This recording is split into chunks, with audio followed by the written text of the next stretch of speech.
So you guys, I'm so glad that you could join me on Zoom today to talk about the life and times that we're in. One of the reasons I asked you to jump on this call and make this recording is that I admire both of you for your leadership skills and what you have brought to so many of the young people that we've worked with to turn into leaders. So I'd love to know, just right here at the beginning of the call, kind of what are you thinking about life and times right now? How are you feeling about other students and young people?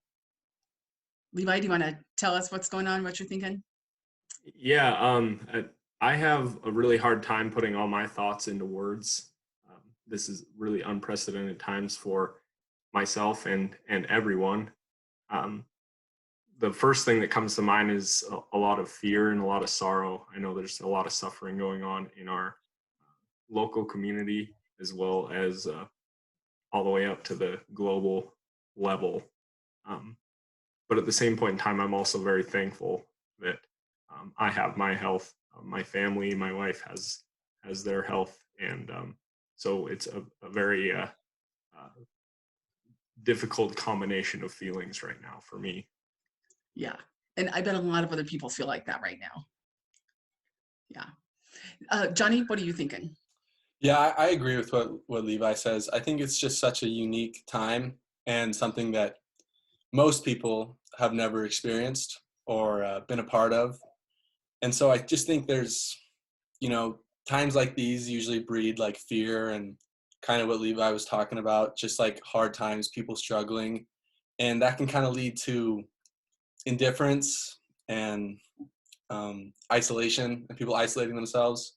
And I think that that can be a really hard time, especially for young people. And I just hope everybody out there knows that just because you're at your house by yourself doesn't mean you're truly alone. And I think that's just an important message to get across in these times. So I know that you have gone through those periods of isolation where the world feels really heavy. Do you want to dig in and tell us some more about that? Because that really is, part of the reason we thought to do this. Tell us your story. I think at the root cause of all those things is just the overwhelming feeling that you're alone. And I think that right now that same feeling can be felt by just about everybody who's, spending all their time inside by themselves. And I know for me personally that the way that I was able to overcome those things was through interaction with other people. And that's also a reason why this is such a concerning time, because I think people are having that limited interaction with other people. But I also think that there's ways that we can still interact with others. We can still get a hold of our friends, get a hold of our family, and do things that can really help them. And for me personally, I first started struggling in high school, my junior and my senior year of high school. And you just, I think other people would agree with me, you just have this overwhelming feeling that you're by yourself and you don't have anybody else. No one knows what you're going through. You think to yourself, no one, no one understands what's going on. And I think for one that that's not true in any circumstance, because I think no matter what you're going through, you're going to be able to find somebody else who's gone through either the same thing or something much more challenging. And right now, when we're isolated in our homes and alone, it's probably really hard to go out and find that person who can help you. And that's why I think that what we're doing right now is a great idea, because I know personally I have a lot of things and strategies and ideas for people to still get out and interact with others. I know Levi does too. Yeah, tell us. Thank you, Johnny. Levi, tell us a little bit about that. Yeah, I think you hit the nail on the head. And I'm trying to put myself in the shoes of a 15, 16, 17, or even 18-year-old kid in high school, to try to cope with all this. I mean, some of the most significant moments of my life, not being able to go to a state basketball tournament because it ended up getting canceled, not being able to go to my senior prom, not being able to potentially walk at graduation. Those are some pretty significant life events that, being in those young people's shoes, I'm not sure that I would have been able to handle it. I would have completely lost it. But what Johnny said is super, super important point that I think that people that are going through those types of situations should focus on right now is you're not alone in any way, shape, or form. And there's other people out there that understand what you're going through. And so there's still that sense of, to use a word that Karen used earlier, camaraderie amongst all of us, even though we are all isolated. Yeah. Johnny, when you were feeling your most isolated, how did you come out of that? Tell us that story. Well, when I was feeling my most isolated, the one person who would not stop trying to talk to me, trying to make me feel better was my mom. And that's just the type of person she is. She's just a go-getter. She doesn't take no for an answer. And I'm incredibly thankful for that, because if she had told me to go, if she had actually gone away when I told her to go away, I never would have been able to fully appreciate like what I was going through or even overcome it. And I think the real time that just really changed my thought process was when my mom came in and she just set a box down on my desk and she said, you know, I need you to take a look at this when you get a chance. And then she walked out. So I went over to the box and I opened it up, and in it were 30 sheets of paper and 30 little envelopes, 30 stamps, everything I need, and just a piece of paper. And she said, I just want you to write one thank you card to one person in your life every single day for a month. And it could just be a sentence, it could be a paper, it could be whatever you want. And I at first I was like, I'm not going to do that. No way. But then as I sat there for a couple more days thinking to myself, oh man, like telling myself, oh, I'd do anything to, you know, start to feel better. And I realized, okay, try that, do that first. So I wrote my first thank you card, and Did it feel weird writing that first thank you card? Was it hard? incredibly weird. Because, you know, usually, especially whatever I was, 17, you don't usually write a thank you card unless, you know, someone just gave you a present or you're getting graduation money or anything like that. And so just to sit down and write one out of nowhere, at first you're like, this is weird. This isn't normal. But as you really get into it, I mean, the effect of feeling better is right away. It's instantaneous. Even so, you write "Dear Mom" and you write the first line and you think, okay, I feel a lot better. And as you continue to work down the note, by the end of it, you're like, I feel pretty dang good. And then you give it to the person, and you can send it by mail. You can put it in a locker. Right now, you probably want to send it by mail or email. I'd encourage handwriting it. I think it's a lot more effective that way. But so I did that entire challenge. I wrote one thank you card to the most important people in my life for 30 days. I wrote to my mom, my dad, my siblings, my best friends, a teacher, a coach, and just putting into words how thankful you are for someone else's help makes you feel so much better. Not only is when that person gets it and they start reading through it, I mean, they're going to feel great, but you expressing how much you care and how much you appreciate someone, it really changes everything, and it changes the way you look at everyday activities. And I think it's something that every single person should do at one point in their life. Johnny, I think it's really interesting that you said that you didn't even have to send the letter until, or to make it or help make you feel better about things. And so I guess I would follow up that with, how many letters did it take until you were basically waking up, just almost shaking with excitement to write the next one? Yeah, it didn't take very many. As soon as I got through my immediate family members, I'd write the letter and I'd be going to sleep that night and I'd just like 10 names. I'd be like, oh, I want to write one to every single one of these people. And you get it the next day, you finally pick somebody, you write it, and it's exhilarating. You don't even have to give it out. You don't even have to send it to them, although you should. But even if you don't, you're still sitting there thinking to yourself, wow, I never really truly understood how much that person means to me until now. And I mean, me personally, I did it for 30 days and I didn't stop. I still write thank you letters. Just the other day, I mean, it was not through a formal thank you letter, but I basically kind of wrote 2 thank you letters to you two. And I think that it's something that you're going to want to keep doing after 30 days. And it's something you're going to want to do for the rest of your life.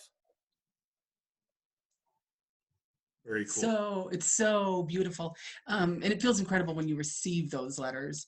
And so thank you for your words and your influence. I've seen your influence in the other people that we've raised as young leaders. Several of them worked for me last year.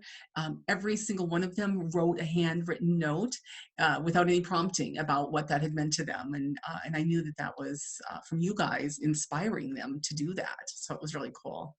Yeah. Levi, tell us a little bit more about what you're thinking about Johnny's story or how yours ties into that. Yeah, so to kind of backtrack a little bit, I was a sophomore in college and having a really hard time with just the things that were going on at that point in my life. And I didn't have anybody, I didn't feel like I had anybody there to help me through that. Like Johnny had his mom there to help him out. And so I just sat myself down and said, you know what, you need to stop giving so much time to everything else in the world and try to please every other person and focus on yourself for a little bit. And so in doing that, in having some time to really explore myself and really focus on, you know, who I am and what my needs are, I stumbled upon a video. It's called The Science of Happiness. And it basically went through exactly what Johnny was talking about. Is you had a group of people, they were asked to write or fill out a survey that essentially evaluated their happiness on some sort of numeric scale. And then after the survey was done, they had to identify someone that they were thankful for. Once they did that, they had to write a letter to that person, and they were told that nothing would come of it. Well, after they got done writing the letter, they got handed a phone and they had to call that person.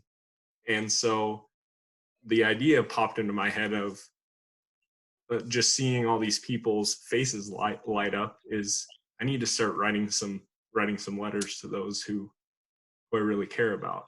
And so similar to Johnny, wrote letters to my immediate family, wrote letters to some important figures in my life up to that point, and sent them all out.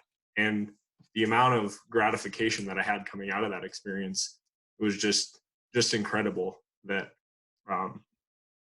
in a point where I didn't feel appreciative of anything, digging down deep into myself and identifying those things that I really did appreciate in my life, when it seemed like everything else was falling apart, kind of gave everything else some stability. Are you glad you did it? Oh, absolutely. Yeah. Yeah. It was really cool. I encourage all of you to watch that video, The Science of Happiness. Yeah, it's really good. Really good. So if you were sitting in a room right now and let's say you're celebrating your 21st birthday tomorrow, or you're not getting along with your parents, is this what you guys would do? Is this what you would dig into? Tell me how you would handle that right now. Johnny, you want to go ahead? Yeah, sure. You know, I think that I just actually had one of my good friends turn 21 last week, and it's a tough time to have big moments of your life happen like that. Like my sister actually just had to postpone her wedding, and I think that in times like that, it's so easy to just get down because, like I said, I feel like every negative thing that happens to you makes you feel more isolated, and that's really the root cause of all issues in people's lives, is that they feel isolated, they don't feel together. And you know, just when you're talking right there, talking about how if a scenario happened like that where you're missing a big opportunity in your life, it made me think of this quote by Brené Brown, and she said that I don't have to chase extraordinary moments to find happiness. It's right in front of me if I'm paying attention and I'm practicing gratitude. And I think that that is just so applicable to these situations. I mean, yes, it's hard to open your eyes, but by opening them and thinking about what's good in your life, maybe even jotting down a list of all the great things in your life, and then transforming that into like a thank you card writing experience is something that I would suggest during any time where you feel isolated.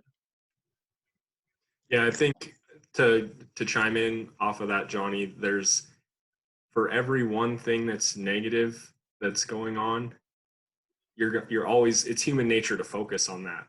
But I would challenge people to try to think of 10 things that they're grateful for in that same exact moment. And immediately that one negative thing is going to seem just infinitesimally small compared to the other things that there is to show gratitude for. Absolutely. Yeah, I totally agree. Yeah, we're definitely still cavemen at heart. Our frog brain really operates Mhm. us. And so that's why the negatives are so big, because we have to protect ourselves. And now Right. when we're secluded in our caves with a really small tribe of people, or maybe nobody at all, that negativity just kind of bursts to the surface really easily. So I'm going to put you guys on the spot. I'm going to ask you two things. First off, who are you and what do you do? We probably should talk about that just a little bit. Where are you in your lives? And then secondly, three things that you appreciate right now that, and don't go easy like my family, but three things that you appreciate that are happening because of this experience. Can you come up with some things? Who's first? Yeah. So as the little thing on my icon says, I'm Levi Merkel. I'm a process controls engineer, and I'm about 3 years into my working experience. I think the biggest thing that I'm thankful for because of all of this is I'm currently working from home, and um, this experience has opened my eyes to how much I've let kind of my work life consume me. And with working from home, I'm very thankful that I'm able to spend a lot more time with my wife and our dogs, even if it's just getting out and going on a walk. This experience has really opened my eyes to how little I was doing that, and I'm sure she's been getting a little annoyed by me being around all the time, but I make sure to tell her that I'm very thankful to be around her quite a bit. Um, Another thing I'm very thankful for is, again, my health and my immediate family's health. Um, Truth be told, just like everybody else in our generation, I thought that I was going to be invincible and that we were all going to be invincible. And then as this pandemic has swept the nation, you keep hearing stories about happy, healthy 29-year-olds or 30-year-olds or even 40-year-olds that are um, being that one day they're healthy and the next day um, they're on ventilators. And so I'm very thankful to have my health at this point and to be put in a position where I am able to work from home. Um, Great. Lastly, I'm very thankful for um, just my friends. I mean, two of the people that I'm Zooming with right now, and the countless others. Um, I've been able to reach out to a lot of people during this time that I haven't had the chance to talk to in quite some time, and just instead of having the occasional "Hey, how's it going?" type of text, we've been able to have some deep, intimate conversations, which has been very rewarding. That is really, really cool. That is great. Thank you for sharing those things, Yeah. Levi. Johnny, tell us about you. Who are Um, you? And yeah, I'm 22. Which makes me about 30 years younger than Levi. I think Levi's like 15 years, and uh, even younger than a maturity level wise. But I'm a junior in college. I'm an accounting and finance student at Montana State University. I feel like I'm doing my elevator pitch, but I I am currently still going to school online, hoping to get out in the workforce here in a couple of years. And yeah, right now I think three things that I'm grateful for that I hadn't really noticed before all this happened. The first would probably be, so in this time, it's pretty easy to isolate yourself because that's what you're supposed to be doing, which means you're not meeting new people, you're not forming new relationships, which is kind of the whole point of life. So it's kind of hard. It's kind of a hard time for people. But just the other day, my neighbor, who I'd never talked to, I mean, I could have ran into them in the supermarket, like physically ran into them and wouldn't know it was my neighbor. And she walked over and she like socially distanced gave us a banana bread, And I met her and I talked to her, and I found out she has 2 kids who surprisingly I haven't seen, even though they live right next to me. And I found out what she does for a living. She was such a sweet and nice lady. And that's probably someone that I've lived here for 2 years. I'll probably live here for 2 more years. And that's someone I probably never would have even known their name or connected with. And this situation actually forced me, not forced me, but allowed me to form a new relationship in a time where you would think that you wouldn't be forming any relationships. And I think that was really eye-opening for me and really helped me through this process. And then a second thing, my dad is a doctor in Billings. So he works crazy hours, especially when we were young, always at the hospital.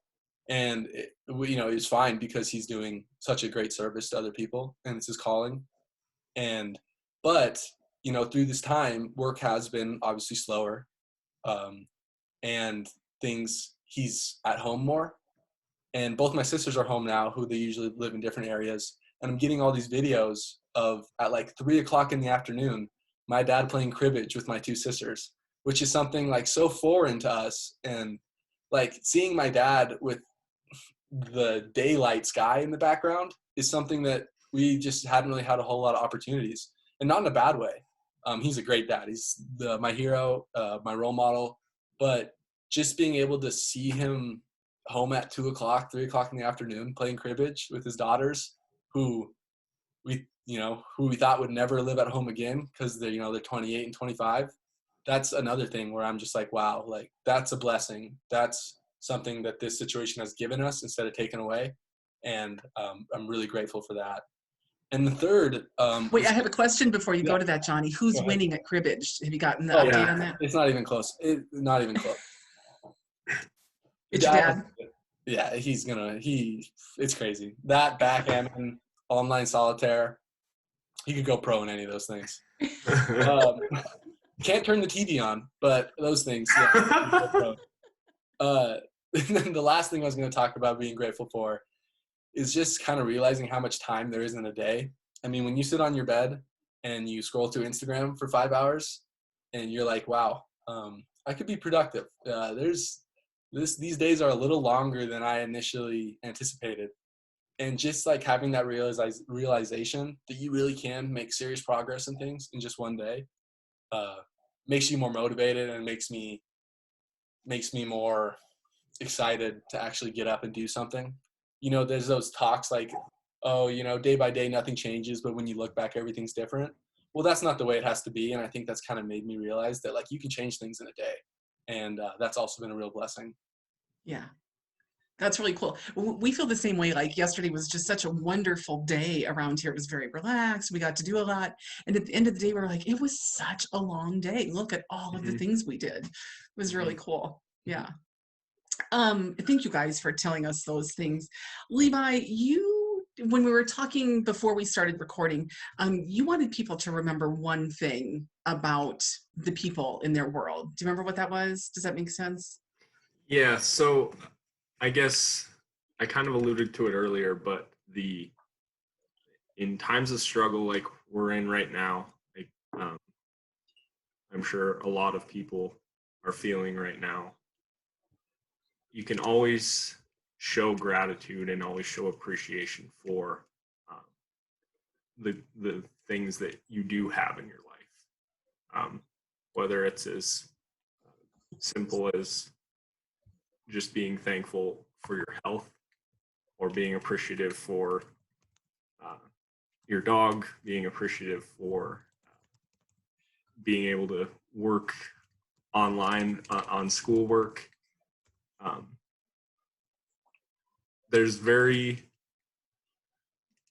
Sorry, I'm trying to put it into words again. There's very few things in this world that can trump being alive and being able to perform your day-to-day activities. And so I think that if you were to sit down and look deep in yourself, there's always things that you can find that you can show appreciation for. Yeah. I think that that's really important now more than ever. Yeah, I agree with you. Yeah. Johnny, any thoughts on that? Yeah, I agree with all that. And I think another thing that this whole experience has made me realize is how important like controlling and maintaining your attitude about things is. And Mm, you, at the end of the day, it really is you controlling your attitude. Obviously, like the world things can affect you and things like that can seep into your life. But I think that really, it's just really important to learn how to make yourself think positively and how to think about how your attitude is going to change things. And like for me, like I heard this quote actually earlier today, and it just made me think. It's by John C. Maxwell, and he said, "The greatest day in your life and mine is when we take total responsibility for our attitudes. That's the day that we truly grow up." And I think that at this time, when you have so much time to think by yourself, so much time with your own thoughts, it's just, it's an unprecedented opportunity to work on changing how you think of how you feel about things, how you approach things. Just that simple change in attitude to more of like, I'm going to attack this and I'm going to succeed versus, man, this sucks, is life changing. And it leads to more success in jobs, school, forming relationships, you name it, any of that stuff. And I just feel like this is a really great time for people to be able to do that. So that's something else that I think that a positive that could come out of this time. so when you see somebody who has kind of a negative attitude, how do you help them come out of that? Do you have something you say to them? Do you, just give them a pat on the back? How do you help somebody who's in the dumps? Yeah, I think that in these times, I think the number one challenge really in these times is that it's really hard for someone to see someone down in the dumps right now. Usually you can go to school and you can say, oh, something's going on with so and so. You can go to work and be like, something's off with him. But right now, when there's no connection, like it's really hard to notice that. So I think the first thing is just to reach out to as many people as you can. I mean, it doesn't have to be anything big. Like you don't have to like call somebody. Uh, you could just send a text, be like, hey, what's up?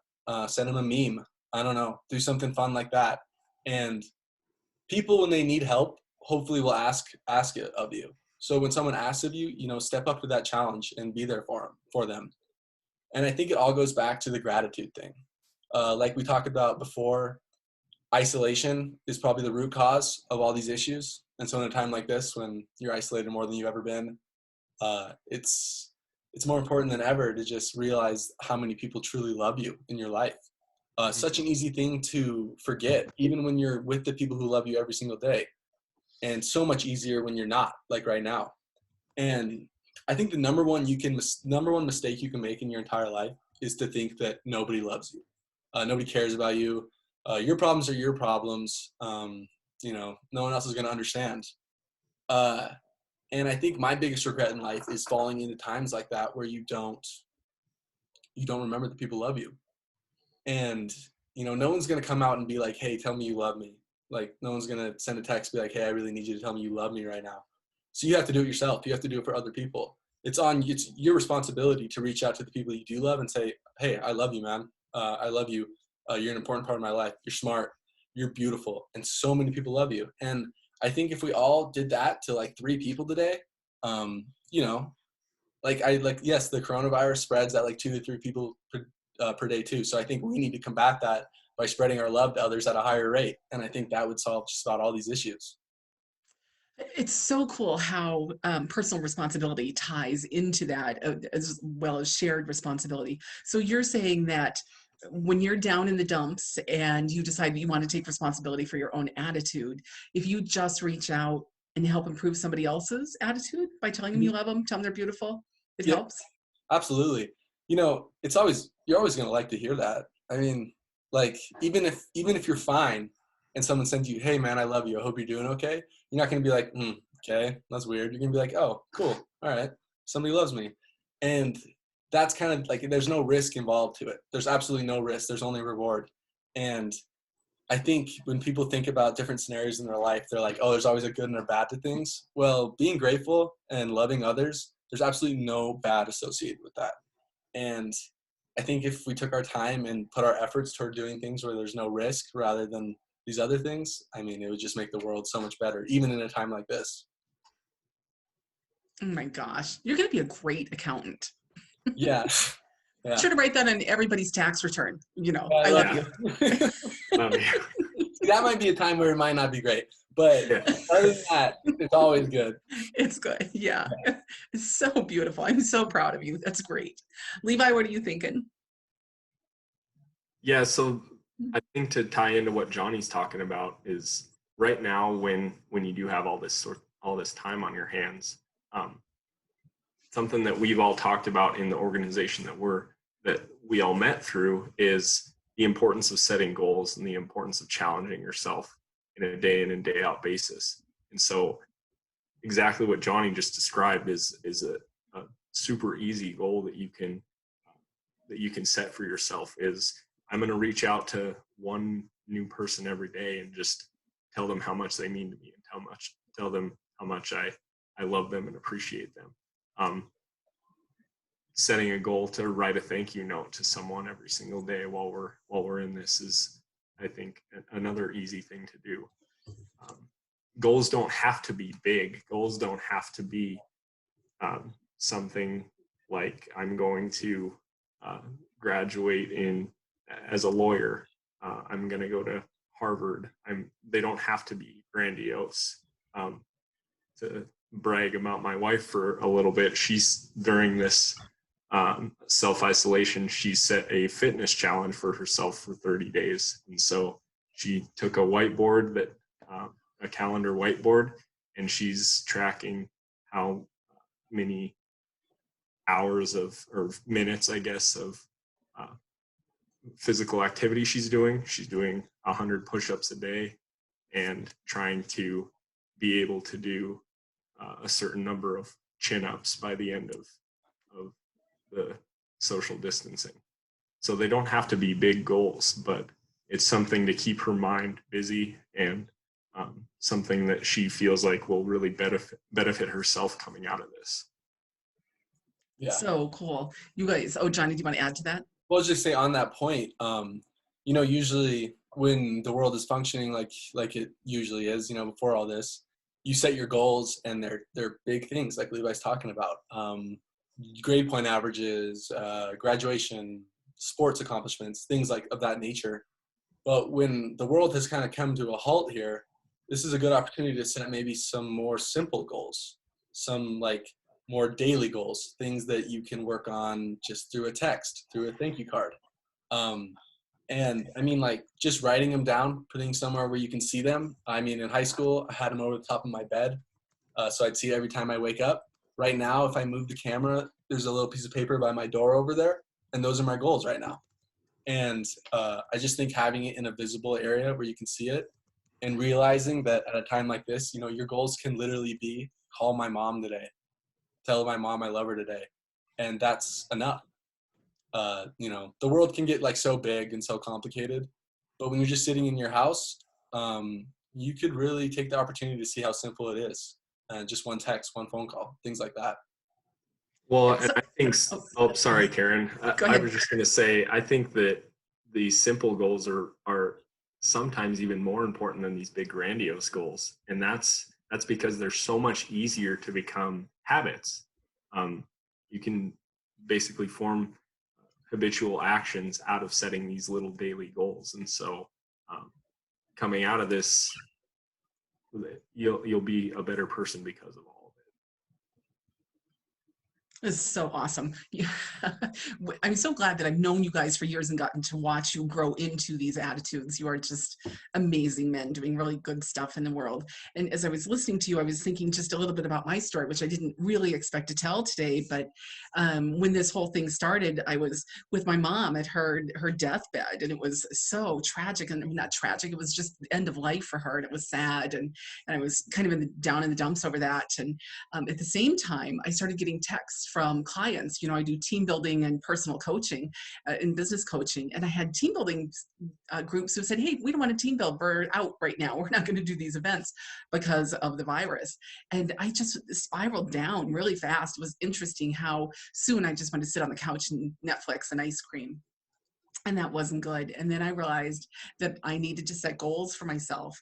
And listening to you guys today, I realized that there were three things that I feel have made me successful as we go through this. And I think there are three things that you guys are saying, that you have to find a way to give.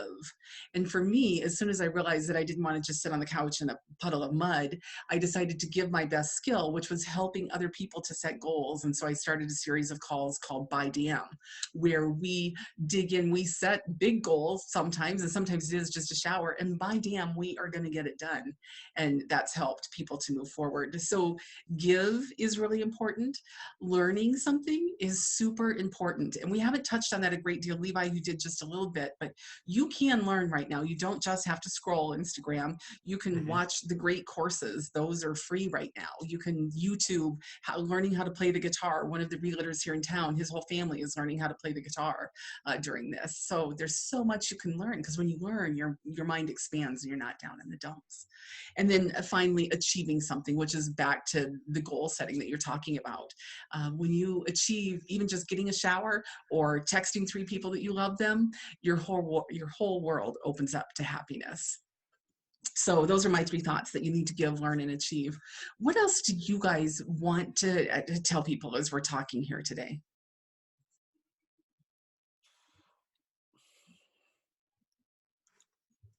So I guess to give people a little more background on how us 3 met and became friends, we're part of the Rotary Club puts on a annual camp that we hold up in the mountains in Paradise Valley, Montana.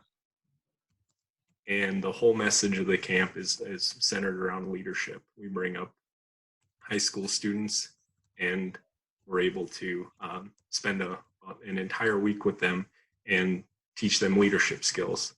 And part of what we talk about up there is a lot of what Johnny has described, what Karen has described, and it's pretty cool to see some of these messages take hold during that week. And so I think that what Johnny has talked about in the showing gratitude and everything, we've seen it in action, and we've seen firsthand how helpful that can be for people. And so I would really challenge everybody out there who's watching this to try that. Just as simple as writing a thank you note, or writing a thank you text, some sort of interaction with somebody that you truly care about. Yeah, I agree. Mm-hmm. And I think through that camp, if someone's watching this and they're young and they want to go to this camp, like reach out to your school counselor, see what's going on with your school, because that's the way you're going to get connected. Just a thought there, if anyone's out there and thinking, how do I do this? That's one way to do it. Also, I think that just thinking about going forward through this quarantine, through this thing, usually like when I give my talk at this camp, I tell the people that half the battle is just believing in yourself. Half it's hard sometimes to think you can do things, but just that you really do, you have the ability to do these amazing things. And whether you think it or not, if you do believe in yourself, you will do these amazing things. And going forward throughout this quarantine, those amazing things can, like I said earlier, just be calling your mom or texting somebody or showing gratitude. And I think that now more than ever, it's so important to reach out to others and do those things. And so if my thing to anyone who's watching this video, just please give it a try. Just give it a try. Trust me, if you do it, you'll be hooked and you'll do it forever. But just give it one go. There's no risk. There's nothing bad with it. The other thing that I think is under there, Johnny, is that you said earlier that you had told your mom to go away and she just wouldn't. And that's another part of the message, isn't it? That if there's somebody that needs a little pep, you have to just love them. Don't go away. Let them know you love them. Oh yeah, persistence. They might be mad at you that day, but eventually they'll thank you. And there's no greater love than being persistent. That's what my mom has shown me, and I think that that's just a really valuable lesson. Yeah, wonderful. Yeah, so I guess to kind of wrap things up, I would implore everybody to show some gratitude, show some appreciation to someone in any way, shape, or form. Um, Never forget how many people love you, as Johnny said. I think that was very, very eloquently put. And even though that you are isolated from a lot of those people that you normally are around, they still love you. And I think it's important to reach out and tell others that you love them as well. Um, we will get through this. The end will come. Um, may not be this weekend, may not be in 2 weeks, but have faith at in the end. And together, yet separately, we will all get through this. Okay, so my final question for you guys is, what's the first thing you're doing as soon as they say doors are open, go wherever you want? What are you going to do first? Oh, I know it's a big question, isn't it? Because so many things have been eliminated. Now, what's the yeah. one thing you're like, oh, I can go? I'm, Money's no object either. yeah, I'm Okay. gonna go spend some time with my friends. Yep, I'm gonna go see my friends. I miss my friends more than anything. And as soon as the doors open, and I'm just gonna go see all my friends. Hang out. Yep. Yeah, I think I have to say the same. We were planning a big trip between a couple of friends that live more west of us, and it kind of got sidelined because of this whole ordeal, and so that trip is long overdue. Excellent. Very good, you guys. So thank you so much for jumping on this call with me today and just kind of talking through your thoughts about love and gratitude and keeping a good attitude at a time like this. I'm very appreciative of both of you and hope that you keep washing your hands.